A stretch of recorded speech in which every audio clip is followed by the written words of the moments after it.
Boa noite, meus irmãos. Vamos dar prosseguimento ao nosso culto, ouvindo a voz do Senhor agora, por meio da sua palavra. Abra sua Bíblia no Evangelho de Marcos.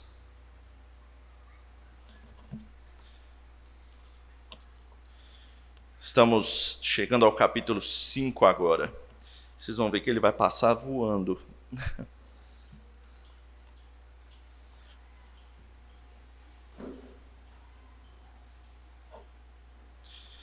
Capítulo 5 do Evangelho de Marcos.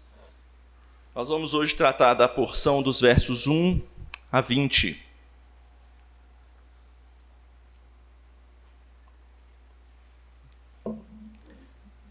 No início a gente foi mais devagarzinho, com textos menores, mas agora a gente está mandando ver.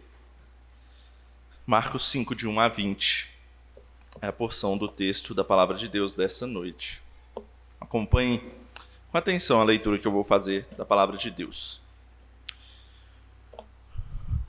O texto diz assim: Entre mentes, chegaram à outra margem do mar, à terra dos Gerazenos.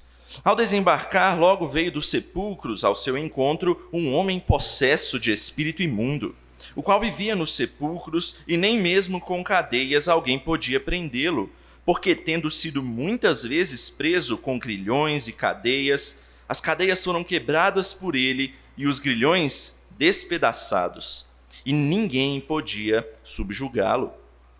Andava sempre, de noite e de dia, clamando por entre os sepulcros e pelos montes, ferindo-se com pedras.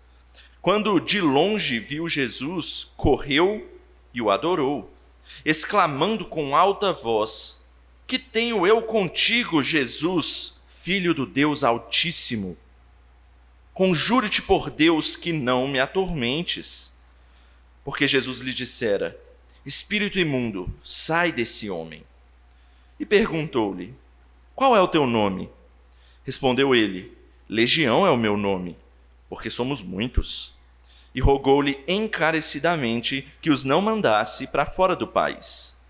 Ora, pastava ali pelo monte uma grande manada de porcos, e os espíritos imundos rogaram a Jesus, dizendo: Manda-nos para os porcos, para que entremos neles. Jesus o permitiu. Então, saindo os espíritos imundos, entraram nos porcos, e a manada, que era cerca de 2.000, precipitou-se despenhadeiro abaixo, para dentro do mar, onde se afogaram. Os porqueiros fugiram e o anunciaram na cidade e pelos campos. Então saiu o povo para ver o que sucedera. Indo ter com Jesus, viram o endemoniado, o que tivera a legião, assentado, vestido, em perfeito juízo, e temeram. Os que haviam presenciado os fatos contaram-lhes o que acontecera ao endemoniado e acerca dos porcos, e entraram a rogar-lhe que se retirasse da terra deles. Ao entrar Jesus no barco, suplicava-lhe o que fora endemoniado que o deixasse estar com ele. Jesus, porém, não lhe o permitiu, mas ordenou-lhe: Vai para a tua casa, para os teus, anuncia-lhes tudo o que o Senhor te fez e como teve compaixão de ti. Então ele foi e começou a proclamar em Decápolis tudo o que Jesus lhe fizera, e todos se admiravam. Até aí a palavra de Deus. Vamos orar mais uma vez? Santo e amado Pai, louvamos ao Senhor por mais este culto e especialmente por este momento em que podemos ouvir a exposição da Tua palavra. Nos ajude, Pai, a entendê-la. É o que nós pedimos no nome de Cristo Jesus. Amém. Meu irmão, qual é o valor de uma vida? Quanto custa uma vida? Talvez você possa achar absurda uma pergunta como essa. Vidas não têm custo. Você não pode dar preço para vidas. De fato, mas na prática não é sempre assim que acontece. Por exemplo, você deve se lembrar da época da escravatura, da escravidão, em que realmente era atribuído custo em valor, em dinheiro, pela vida de homens e de mulheres. que seriam escravizados. Seres humanos que seriam tratados como objetos, como animais, como máquinas, até pior do que isso, só para servirem como peça de produção. E quando não mais eles tinham essa utilidade, ou quando eles se rebelavam de alguma forma, eram descartados como se fossem brinquedos quebrados. Mas Deus foi gracioso e Ele levantou pessoas que auxiliaram na libertação dessas pessoas. A abolição chegou, a escravidão acabou, pelo menos na maioria dos países desse mundo. Então acreditamos que atualmente a gente não precisa mais se preocupar com tal coisa. Será? A escravidão pode ter acabado aqui no Brasil, por exemplo, mas o olhar humano que despreza o valor de outra vida continua de várias formas. Atualmente, uma das grandes discussões que se tem na esfera mundial, inclusive, é sobre a descriminalização, por exemplo, do aborto. É discutido se mulheres, quando engravidam, por exemplo, de estupros, elas têm direito de tirar, de descartar aquela criança indesejada do seu ventre, sob o argumento de eu não quero parir uma criança que vai me lembrar a vida inteira do abuso que eu sofri. Assim a criança é descartada. Mas não só em casos como esse, a sociedade tem discutido se o aborto, por exemplo, também é válido quando se descobre que a criança nascerá com alguma deformidade. De alguma maneira não será normal. Ou seja, se ela não é normal, ela pode ser descartada. Ou pior, tem alguns que lutam pela descriminalização do aborto simplesmente sob o argumento de meu corpo, minhas regras. Independente do motivo, querem descartar aquela vida que para eles é indesejada. Mas além da questão do aborto, eu vejo outras formas de desvalorização do ser humano na nossa época. Hoje pessoas preferem, tá famoso o nome, né? Mãe de pet, do que ser mãe de filhos. Dão mais valor a animais do que a pessoas.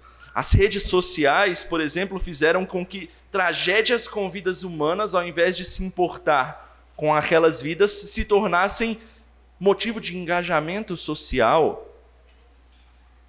E vários outros motivos nós vemos para a desvalorização dos seres humanos. Por isso eu pergunto, qual é o valor de uma vida? Quantos mais libertadores nós precisaremos para acabar com cada um desses casos? Será que vai ser suficiente? Na verdade, hoje o texto vai nos mostrar o verdadeiro libertador. Jesus vai nos mostrar qual é a resposta dele para cada uma dessas questões. O quanto ele valoriza a vida, o quanto ele está disposto a pagar para ser o libertador da humanidade. Por isso, em resumo, hoje a gente vai ver que Jesus é o verdadeiro libertador da humanidade, pois ele atribui o mais alto valor, mesmo ao mais desprezado dos homens. Jesus Cristo é o verdadeiro libertador da humanidade, pois atribui o mais alto valor, mesmo ao mais desprezado dos homens. A gente vai ver isso em 3 partes desse texto. Em primeiro lugar, a gente tem que ver que Jesus vai valorizar o ser humano independente da sua situação. Estamos aqui em mais uma situação que Jesus se encontra com seus discípulos à beira do mar. Mas dessa vez ele está do outro lado do mar. Se você se lembra do texto passado, eles atravessaram o mar em meio a uma tempestade que aconteceu ali. Então eles chegaram agora, estamos do outro lado do mar com Jesus e seus discípulos, em uma terra que é a terra de gentios, ou seja, de pessoas que não eram judeus. E eu quero que você repare na forma como Marcos, o escritor aqui, ele constrói a narrativa desse texto. E se você ler esses 2 textos, o texto do domingo passado, de Jesus usando seu poder sobre a natureza, e esse texto que nós lemos hoje, você vai ver que não tem nenhuma pausa. Não tem pausa entre eles. Você vai ver que não tem descanso, que são fatos sequenciais, diretos. O Evangelho de Marcos, talvez você já tenha se acostumado com isso, mas ele é dessa forma. Ele é rápido, sem fôlego.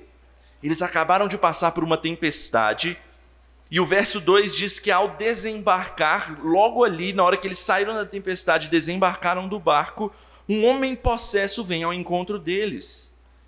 Não é à toa que o Evangelho de Marcos é chamado de o Evangelho da ação, porque é o tempo inteiro dessa forma. Jesus para cá e para lá, cumprindo a sua missão sem parar, como se a morte estivesse à sua espreita e ele não tivesse tempo a perder. Mas vamos ao conflito desse momento. Um homem possesso vem logo ao encontro de Jesus. Parece até que a gente já viu essa cena, né? Lá no capítulo 1, 2, a gente já viu coisas parecidas com isso.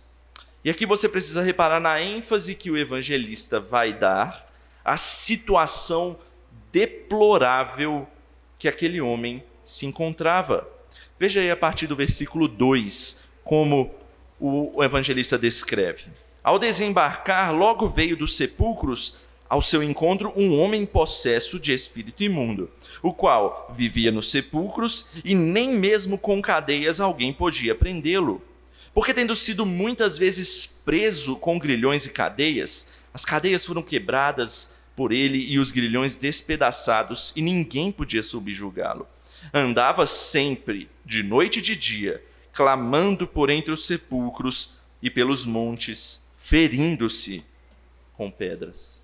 Veja a situação que esse homem se encontra. Não bastava ele estar possesso por demônios, mas ele também vivia sozinho, isolado da sociedade, em meio aos mortos, ou seja, nos sepulcros, o texto diz ali. E isso porque quando ele estava no meio das pessoas, ele era provavelmente alguém violento, porque o texto diz que várias vezes tentaram prendê-lo com cordas, com grilhões, com correntes, mas nada disso foi o suficiente. Então, o isolaram. O tormento daquele homem era tão grande que ele provavelmente nem conseguia dormir. Você reparou aí que no texto diz que ele perambulava sempre, de dia e de noite. Tamanho era o tormento que aqueles demônios colocavam sobre ele. Era uma situação de sofrimento total daquele homem. O Evangelho de Lucas diz que ele ainda estava nu e ainda se autoflagelava. O texto aqui diz, se ferindo com pedras, se cortando, se batendo, tamanho sofrimento que ele estava cometido. E se para aquela gente gentia, aquele homem provavelmente sujo e fedido, em tormentos, que amedrontava o povo com sua violência e loucura, era rejeitado, eu penso que você imagine para aqueles judeus. Imagina a cara dos discípulos quando eles chegaram ali. Porque a gente tem que se lembrar que tinha uma coisa na lei que se chamava pessoas imundas e o cuidado que se precisava ter com elas. E veja quantas coisas aqui nesse texto eram consideradas imundas. Aquele homem estava possesso por um espírito imundo, vivia entre os mortos no sepulcro, e o que era considerado também um ambiente imundo. Viver entre os mortos era algo imundo para o povo judeu. E além disso, era um território gentil e próximo a eles tinha pessoas exercendo funções imundas. A gente ainda não leu de novo aqui, mas no início a gente leu que eles estavam perto de uma manada de porcos e seus cuidadores estavam lá. E porcos eram animais considerados imundos pelos judeus. Eu penso que a primeira coisa que os discípulos devem ter pensado quando chegaram e viram toda aquela cena deve ter sido algo como: o que a gente está fazendo aqui? Só partiu, vamos embora, vamos dar meia volta e voltar. Mas não foi isso que Jesus fez. A gente precisa lembrar que Deus não vê como o homem vê as coisas. Quantas vezes nós rejeitamos e desprezamos pessoas simplesmente por causa da aparência. Quantas vezes nós assumimos que tal pessoa não é digna por conta dos nossos preconceitos? Sabem qual é uma das maiores belezas da Igreja de Cristo, na minha opinião? É a unidade em meio à diversidade. A gente leu um pouquinho disso ali em Colossenses hoje. Nós somos pessoas completamente diferentes umas das outras. Você já parou para pensar nisso? Que em condições fora da igreja, você provavelmente nunca se envolveria com algumas das pessoas daqui. Veja, nós somos de famílias completamente diferentes, com personalidades diferentes, às vezes opiniões diferentes. Umas são mais abastadas do que outras. Umas são mais tímidas, outras são mais extrovertidas. Uns têm problemas que outros não têm. Mas mesmo em meio a toda essa diferença e essa diversidade, a ordem bíblica é viver juntos em comunhão. Lembra lá em Colossenses escrito: pois somos em Cristo e Cristo é em todos. Quando um se alegra por algo, se alegre com ele. Quando o outro chora por alguma coisa, chore com ele. Esse é o chamado da vida cristã. Aí você pode me perguntar, mas inclusive pessoas como esse homem possesso? Sim, inclusive pessoas como essas. Mas você pode continuar no seu questionamento. Mas pastor, a gente não pode aceitar um homem violento, perigoso dentro da igreja, muito menos um possesso.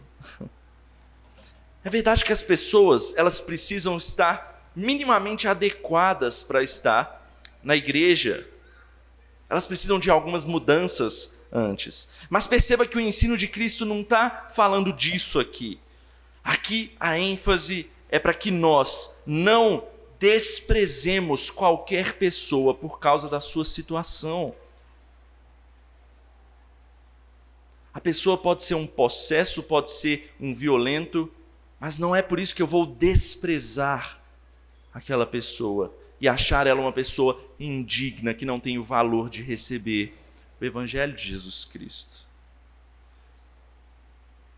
Mas essa situação aqui era mais difícil ainda do que essa. Como é que a gente faz alguma coisa para uma pessoa na situação dessa? Ele tinha uma força incomum, várias vezes tentaram segurá-lo, amarrá-lo. O texto diz que ninguém conseguia subjugá-lo. E aqui nós temos o maior ensino desse primeiro ponto. A situação da pessoa pode ser a mais complicada que possa existir.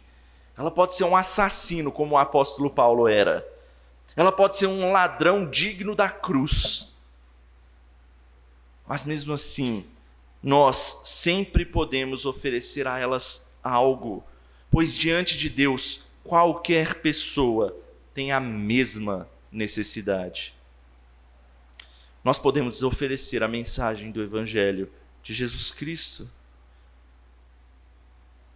Ninguém podia subjugá-lo, meu irmão. Jesus Cristo é aquele que pode subjugar qualquer problema e qualquer dificuldade. Nunca despreze uma pessoa pelo que você vê. Ela é tão imagem e semelhança de Deus quanto você é. Ela pode ser transformada pelo Evangelho de Cristo tanto quanto você foi. Não há impossíveis para o poder do nosso Senhor Jesus Cristo. E, inclusive, sobre o poder de Jesus Cristo, a gente vai ver sobre isso agora na continuidade da história. E assim a gente vai caminhar para o nosso segundo ponto. Jesus, ele valoriza o ser humano acima de qualquer tipo de posse. Jesus valoriza o ser humano acima de qualquer tipo de posse. A história continua mostrando que o homem possesso, ele vai até Jesus e o adora. Os demônios, eles, no Evangelho de Marcos, parece que todas as vezes que eles estão diante de Jesus, eles entram numa situação de confusão, de terror, diante de Jesus. Porque aqui nesse texto, ao mesmo tempo em que ele cai de joelhos diante de Cristo, reconhece a Jesus como o Filho do Deus Altíssimo, se reconhece como alguém inferior a Jesus Cristo, ao mesmo tempo ele também pergunta: o que eu tenho contigo? Ou em outras palavras, por que o Senhor está me perturbando? Eu conjuro, eu imploro que não me atormente. Só um parêntese para a gente nesse versículo 7 aqui do texto. Por que para os demônios é tão fácil reconhecer a Jesus Cristo como Deus?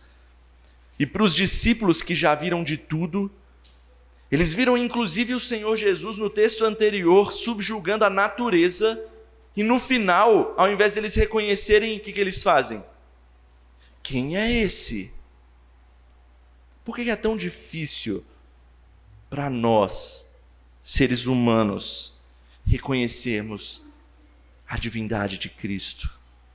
Esse é um claro contraste entre os dois textos, e a gente precisa refletir sobre isso.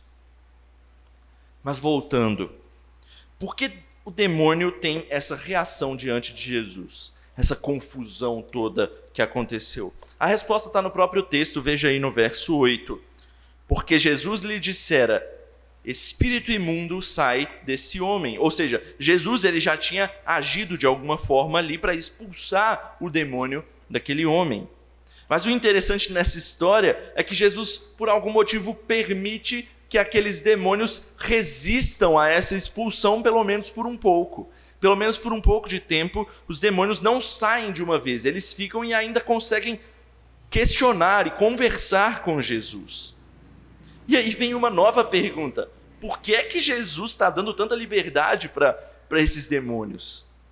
Por que ele até conversa com ele? E mais, Jesus em seguida vai até aceitar um pedido que foi feito por aqueles demônios.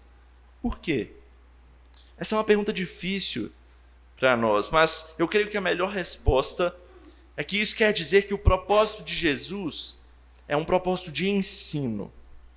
Ele quer ensinar para aquele homem a real necessidade, a real situação que ele está, para ele mesmo. Ele precisa reconhecer como é que ele está mal. Mas não só ele, todas as pessoas ao redor, e nós que somos leitores futuros, dessa história, todos nós vamos conseguir entender a real situação por meio dessa pergunta de Jesus. Jesus perguntou para ele: qual é o seu nome? E ele respondeu: Legião é o meu nome, porque somos muitos. E por meio disso, muitas coisas são explicadas para nós.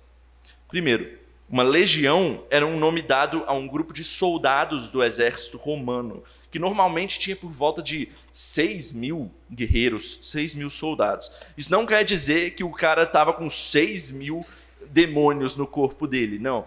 Não necessariamente o número quer dizer a mesma coisa. Mas mostra para nós o quão atormentado aquele homem estava. Mostra para nós a real dificuldade que ele tinha, o real tormento que ele estava passando. Explica para nós o motivo da força incomum que aquele homem tinha de despedaçar cadeias e grilhões. Mostra para nós a resistência de todos esses demônios em deixar aquele homem. Por meio dessa conversa, Jesus está mostrando para nós que aquele assunto ali só pode ser resolvido por gente grande. Não é qualquer um que pode resolver a situação daquele homem. E aí você pode lembrar de algo que Jesus falou há pouco tempo, lá no capítulo 3 do Evangelho de Marcos, quando Jesus contou uma historinha e ele falou assim: ninguém pode entrar na casa do homem forte sem amarrá-lo antes. Esse caso aqui, ninguém nem conseguia amarrar a ele. Na verdade, conseguia amarrar, mas ninguém conseguia deixá-lo amarrado. Ninguém tinha força para subjugar ele. Meu irmão, somente Jesus Cristo tinha capacidade para ser o libertador daquele homem. Os demônios reconheceram isso. Eles, inclusive, então pedem para que Jesus não os expulse para fora daquele país, Muito provavelmente porque eles tinham a ilusão de que naquele local eles estavam, de certa forma, a salvo da autoridade de Jesus. Porque Jesus ele não ia muito para aquela região, ele ficava mais na região de Israel e não ali numa região gentia. E aí eles pedem para que fossem enviados para uma manada de porcos que estava ali no local. E Jesus permite os demônios que façam isso. Não é porque Jesus está sendo bonzinho para aqueles demônios, tá? Nada disso, mas é porque Jesus ele tinha total controle da situação. E ele sabia que aquilo também seria uma punição. Porque ele sabia o que ia acontecer logo em seguida. Porque logo em seguida, o que os porcos fazem? Se afogam no mar, caem o despenhadeiro e se afogam no mar. E aí começa toda uma celeuma na história, né? Os guardadores dos porcos saem correndo, vêm e ficam temendo aquela situação, correm para a cidade para avisar todo mundo. Avisar por quê? Porque provavelmente eles não querem que a culpa caia sobre eles, né? A culpa de ter perdido tantos porcos não quer que caiam sobre eles. Provavelmente eles saíram correndo, anunciando pela cidade para que chegasse especialmente no nome dos donos daqueles porcos. E a cidade vem e vê o que aconteceu. Eles veem aquele homem, antes um imundo desprezado, agora em perfeitas condições. O texto diz que ele está em pleno juízo de si, vestido, porque antes ele estava nu, completamente diferente. E o povo teme aquilo. Mas qual que é o resultado do temer deles? Veja aí o verso 17. Rogaram a Jesus que se retirasse da terra deles. Por que será que eles fizeram isso? Jesus não fez uma coisa boa? Jesus salvou um homem daquela situação difícil, um homem que devia estar sofrendo há um tempo bem grande, mas não é só por causa do homem, o homem ele também amedrontava aquele povo, o homem era violento com aquele povo. Por que aquele povo não se alegrou com aquilo que Jesus Cristo fez? Para todas aquelas pessoas, apesar do bem de Jesus ter salvo aquele homem, para eles ele causou um mal ainda maior. Ele destruiu uma grande porção das posses, da economia daquele povo, daquelas pessoas. Para pensar, 2.000 porcos é muita coisa. Meu irmão, um porco é suficiente para alimentar 3 vezes o povo que está aqui nessa igreja. Um porco só. Imagina 2.000 para uma cidade que não devia ser lá uma cidade muito grande. Para aquelas pessoas, a vida daquele homem não valia mais do que suas economias, do que suas propriedades. Ou seja, aquele homem não valia mais do que porcos para eles. Jesus está ensinando para a gente, mais uma vez, o valor da vida humana. O valor do seu próximo. Essa história mostra para nós a capacidade que nós muitas vezes temos de ser mesquinhos, de sermos egoístas, de pensarmos mais nos nossos próprios prazeres do que na restauração da vida de alguém. Eu gosto de lembrar de como Jesus, ele resume a lei. Como é que Jesus resume os 10 mandamentos? Ele fala, amar a Deus acima de todas as coisas e amar ao próximo como a si mesmo. Veja a lição que Cristo está ensinando para nós aqui. Para Cristo, a restauração de uma pessoa é muito mais importante do que qualquer bem de capital. Isso, meu irmão, tem que ficar claro aqui, é que não quer dizer que você precisa pegar todo o seu dinheiro e doar, por exemplo, para a igreja, para que a igreja faça um bem, um exercício de caridade ou algo assim. Você não precisa acabar com as suas economias a fim de ajudar aos próximos todos e acabar com a situação econômica da sua família. Meu irmão, infelizmente, muitas igrejas hoje em dia ensinam tal coisa. Pastores que são, na verdade, ladrões, usam da palavra de Deus para extorquir fiéis por meio de ensinos como esses. Não caia em ensinos fajutos como esse. O ensino aqui de Jesus não é uma questão de valor monetário, mas é uma questão de valor moral. O nosso coração, ele se apega muitas vezes mais às nossas posses, ao nosso dinheiro, às nossas conquistas mundanas, do que na alegria de conquistar almas para Jesus Cristo. A restaurar corações que antes seguiam para uma vida eterna no inferno e agora podem rumar para uma vida de alegria eterna com o Senhor. Se você pensa dessa forma, se o seu coração ele está, de certa forma, com essa dificuldade, você tem que rogar ao Senhor Jesus que seja também o seu libertador desse problema. As suas conquistas mundanas, meu irmão, elas não valem absolutamente nada no fim da sua vida. Meu irmão, almas valem muito mais do que porcos ou do que onças e peixes pintados em papel moeda. Seja grato ao Senhor por tudo que Ele te dá, mas aprenda a usar as suas posses, sejam elas muitas ou poucas. Não existe um padrão, Deus não fala para você precisa ser pobre ou você precisa ser rico, não. Ele dá uns mais e outros menos, mas você tem que aprender a usar isso para glorificar mais o nome de Deus do que ao seu próprio nome. É isso que a palavra de Deus ensina para nós aqui. E essa era a segunda coisa que a gente precisava ver.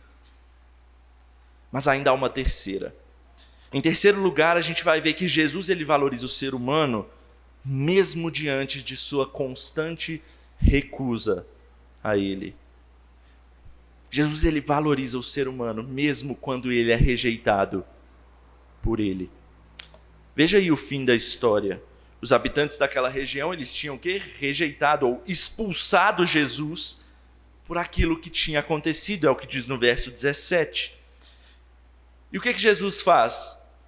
Aparentemente Jesus os atende, Jesus aceita. Vocês querem que eu vá embora? Tá bom, eu vou embora. Ele dá meia volta e entra no barco para voltar. Mas a história não termina aí. Veja aí a partir do verso 18 o que acontece. Ao entrar Jesus no barco, suplicava-lhe o que fora endemoniado que o deixasse estar com ele. Jesus, porém, não lhe o permitiu, mas ordenou-lhe: vai para a tua casa, para os teus, anuncia-lhes tudo o que o Senhor te fez e como teve compaixão de ti.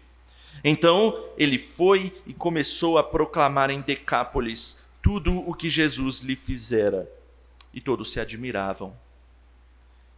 Quando Jesus estava para ir embora, aquele homem, agora um ex-possesso, vai até Jesus e fala: Jesus, deixa eu ir contigo. Acho que eu não tenho o que fazer aqui, deixa eu ir contigo, eu quero te servir. Eu quero mostrar minha gratidão para o Senhor. Eu quero seguir ao Senhor como seus discípulos. O Senhor mudou a minha vida. E eu quero agora usá-la para o Senhor. Essa é uma atitude louvável daquele homem. E meu irmão, tem que ser assim todas as vezes que alguém se converte a Jesus Cristo. Porque quando a gente é restaurado pelo Senhor, quando a gente entende que a gente é perdoado e liberto por Cristo, a nossa atitude tem que ser justamente a de querer seguir a Ele, de querer servir a Ele, de expressar nossa gratidão eterna, porque Ele nos deu uma salvação eterna. Mas aqui tem um grande ponto de virada na história. No cinema hoje em dia se chama, como é que é? Plot twist. Muda completamente. Você fala, uai, o que está acontecendo? O homem vai, pede isso para Jesus, e Jesus, o que ele faz? Nega. Não é para você vir comigo. Para nossa surpresa, Jesus nega o pedido daquele homem ao invés de deixar que ele o siga, e ele ordena que aquele homem volte para casa e anuncie tudo aquilo que o Senhor fez com ele lá. Isso tem que ensinar uma coisa primeiro para a gente aqui. Que às vezes a gente quer seguir e servir ao Senhor e a gente está com o coração pulsante para fazer alguma coisa. E a gente foca em alguma coisa, mas às vezes Jesus quer que a gente faça outra. Isso é interessante. Nem sempre Jesus quer que a gente faça aquilo que nós queremos fazer. Às vezes Jesus tem propósitos diferentes para nós. E essa parte do texto é uma surpresa por alguns motivos. Veja, primeiro, até agora no Evangelho de Marcos, Jesus ele chamou várias pessoas, Jesus ele foi seguido por várias pessoas. Até agora ele não negou ninguém. Quem queria o seguir, seguia. Quem ele chamava para seguir, vinha segui-lo. Ele não teve nenhum problema com ninguém até agora. Um segundo motivo, poucos versículos antes, os demônios fizeram pedidos a Jesus. E Jesus aceitou pedidos dos demônios. Mas daquele homem, um transformado, restaurado por ele, faz um pedido assim, de bom tom, de bom coração. E Jesus o nega. E eu ainda vejo mais uma terceira coisa. Jesus ele ordena que aquele homem anuncie o que ocorreu para todo mundo na região. Você lembra que até agora, todas as vezes que Jesus fez alguma coisa, foi ao contrário? Ele pedia para as pessoas ficarem caladas. Ele falava, não anuncia para ninguém. Guarda para você e para a sua família. Jesus agora ele muda de estratégia. Por que é que Jesus muda de estratégia? Alguns dizem que é porque esse homem ele é um gentio, ele está numa região gentia aqui. Então não seria uma boa estratégia levar aquele homem para o meio dos judeus, já que o foco de Jesus é no meio do povo judeu. Mas eu acho que não parece ser essa a resposta. Porque inclusive a gente vai ver lá no capítulo 7 de Marcos mesmo, que Jesus cura outro gentio. E para aquele gentio Jesus fala o quê? Não anuncia para ninguém. Uai. Então não parece ser esse o motivo.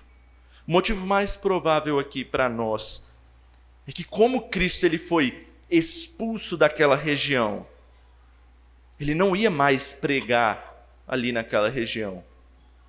Já não era muito um local onde Jesus rondava, né, e pregava a palavra. Foi a primeira vez que ele apareceu ali. E ele ainda é expulso de lá. Então, como ele não ia mais pregar lá, ele arranjou quem o fizesse por ele. Aquele homem, meu irmão, de um imundo possesso desprezado, agora ele se torna um valioso missionário da palavra de Cristo. Talvez ele tenha sido o primeiro missionário entre os gentios que a Bíblia nos conta. E é em toda a região. Veja como é que ele termina aí, que ele fala que o texto diz que ele saiu a pregar não só na sua cidade, mas em toda Decápolis. O que é Decápolis? Decápolis é o nome dado a 10 cidades gregas que ficavam em toda aquela região. Ou seja, ele não era um missionário que ia ficar só na família dele. Ele ia pregar por toda aquela região. E as pessoas se admiravam com o que ele falava. Em resumo, o que Jesus fez aqui?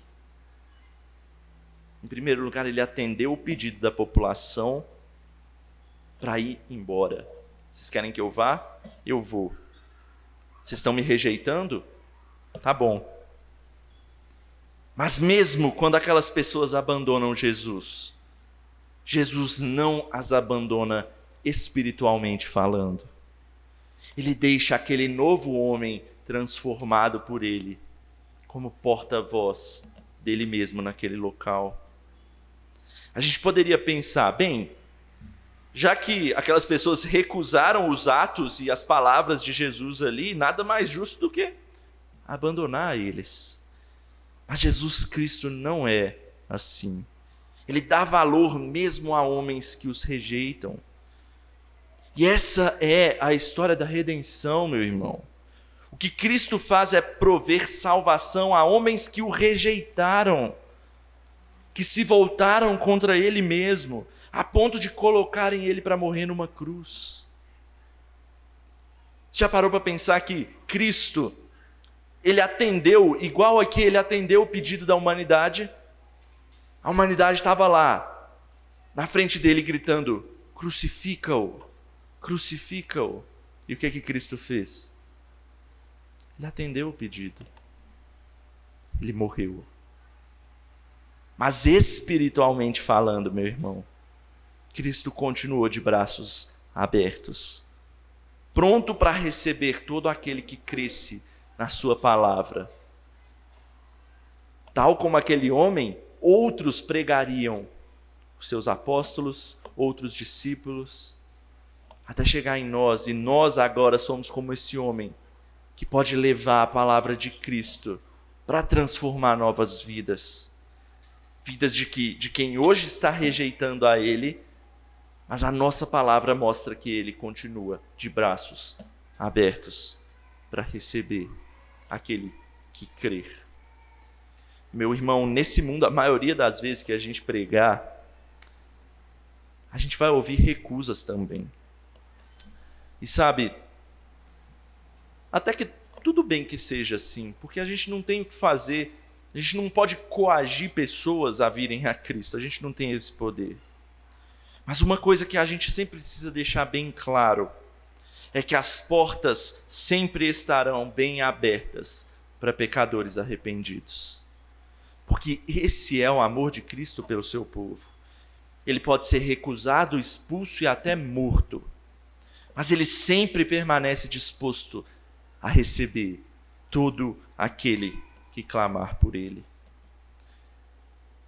E para encerrar, meu irmão, esse é o amor de Cristo por você.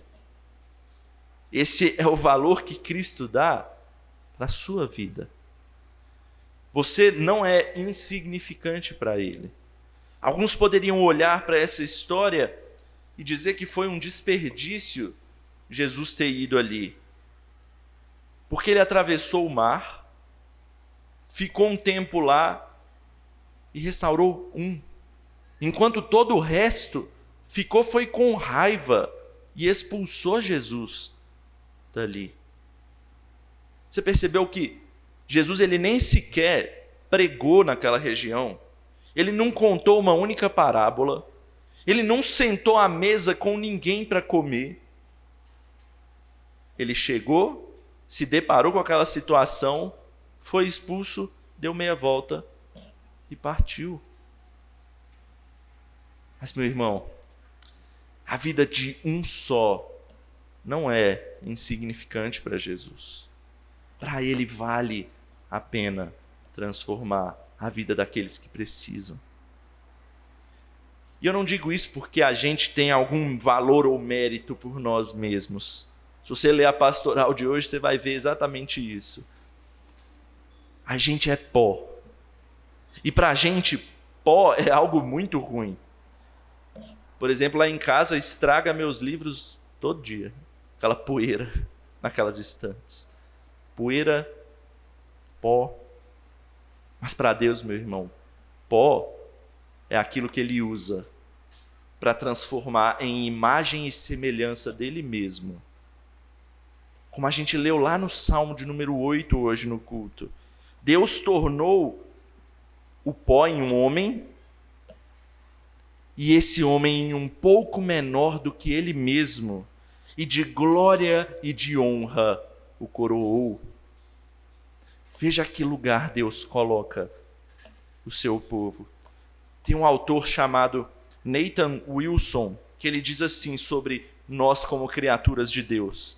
Existir nesse poema, que é a história da redenção, é o maior dom que qualquer criatura finita pode imaginar.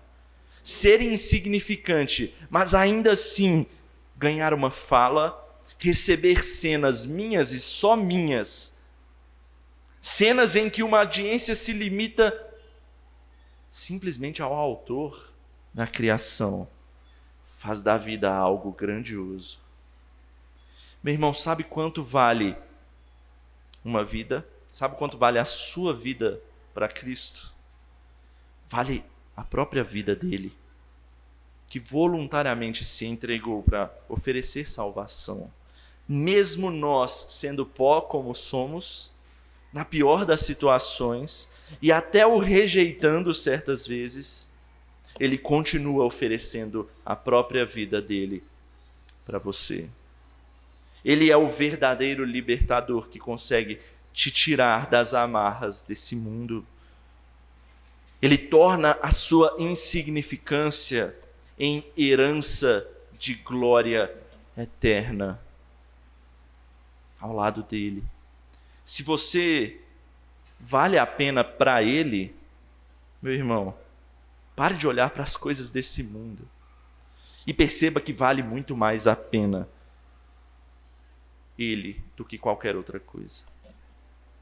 Vamos orar? Senhor meu Deus, obrigado, Pai, porque por meio do seu amor, o Senhor atribuiu valor a nós. Nós que o rejeitamos, ainda assim o Senhor olhou para nós, criaturas insignificantes para o Senhor, mas o Senhor entregou ainda assim o seu próprio Filho para se entregar por nós, Pai. Que nós aprendamos a dar valor para a nossa vida cristã, nós aprendamos a dar valor em servir ao Senhor, que nós possamos cada vez mais nos dispor a estar diante de Ti, Pai, para servi-lo. Porque o que o Senhor fez por nós, ó Pai, ninguém jamais poderia fazer. Por isso que nós louvamos ao Senhor nessa noite e oramos no nome de Cristo Jesus. Amém.